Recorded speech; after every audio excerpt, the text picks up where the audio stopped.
Yannick est un ancien sportif de haut niveau, coureur automobile pendant 10 ans. Monsieur Schroeder, bonjour. Entrez. Oui. La compétition lui a laissé des séquelles et vous allez voir, il a une drôle de façon de se soigner. Bon, alors, c'est pourquoi aujourd'hui? Alors j'ai une douleur au niveau du genou. Bon, ben on va voir ça.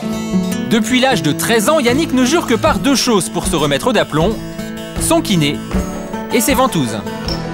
On les connaît depuis l'Antiquité, présentes dans la trousse des médecins égyptiens. Pratiquées pendant des années par nos grands-mères, les ventouses reviennent sur le devant de la scène.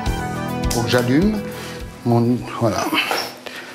À l'aide d'un coton imbibé d'alcool enflammé, le kiné fait le vide à l'intérieur d'un petit pot de verre, une action qui permet à la ventouse d'aspirer la peau sur la zone déterminée.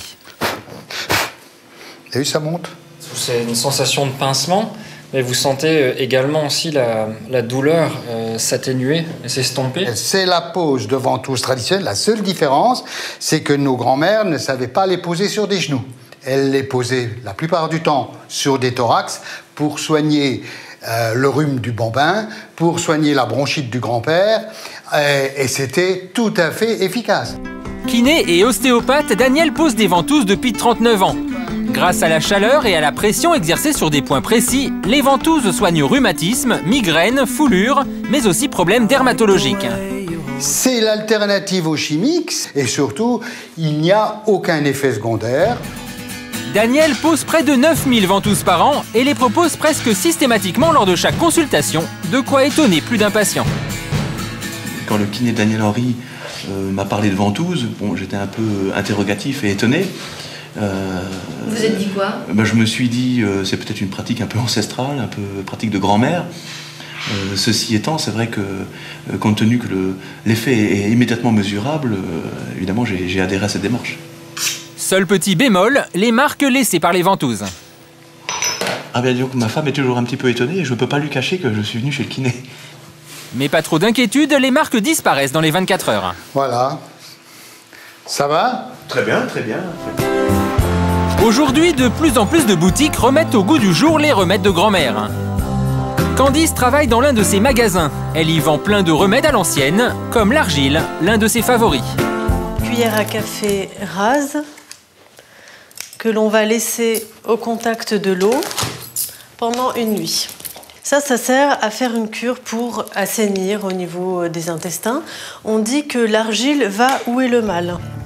L'argile existe aussi en pommade et permet une très bonne cicatrisation. Vous faites un cataplasme ou un enveloppement sur une épaisseur d'1 à 2 cm sur une zone localisée. C'est très intéressant pour un enfant qui serait tombé pour éviter les bleus. Autre astuce, les ampoules d'eau de mer, puisées à des profondeurs extrêmes où l'eau est riche en minéraux. Des ampoules idéales à utiliser en cure pour se redonner un petit coup de peps. Ça vous transporte aussi dans un pays lointain.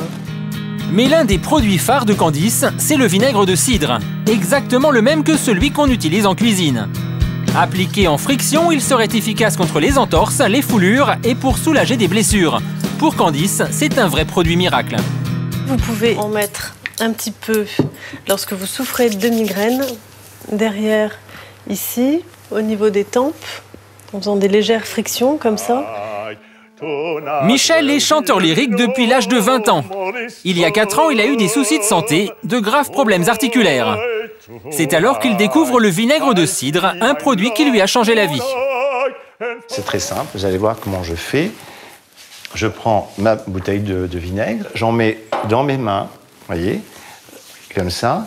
Et alors, je me masse essentiellement pour commencer les articulations. Michel se masse tout le corps jusqu'à 3 fois par jour, pour un résultat plutôt étonnant. Alors c'est en même temps quelque chose qui m'apaise et qui me vivifie. Et si dans la journée, je sens un petit malaise, une petite chose qui me dérange, donc je prends un peu de vinaigre et je me masse. Peu importe l'odeur, ce qui est important, c'est que je sois en bonne santé. Michel est devenu accro au vinaigre et chaque semaine, il en vide au moins une bouteille. Donc, des fois, je plaisante beaucoup en disant « oui, je me vinaigre » et des fois, je m'huile aussi. Donc, je suis comme une salade. Bonjour.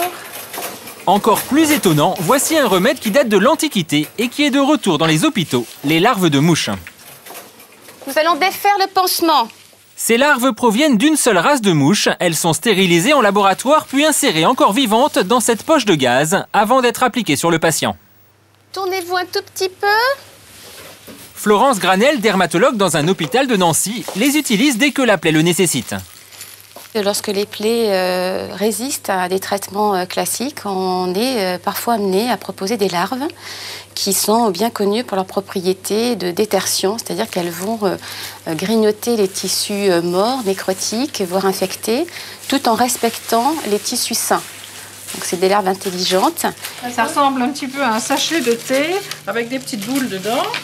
Connues depuis des siècles puis abandonnées après l'avènement des antibiotiques, les larves, réputées d'une très grande efficacité, ont obtenu le statut de médicament en 2006.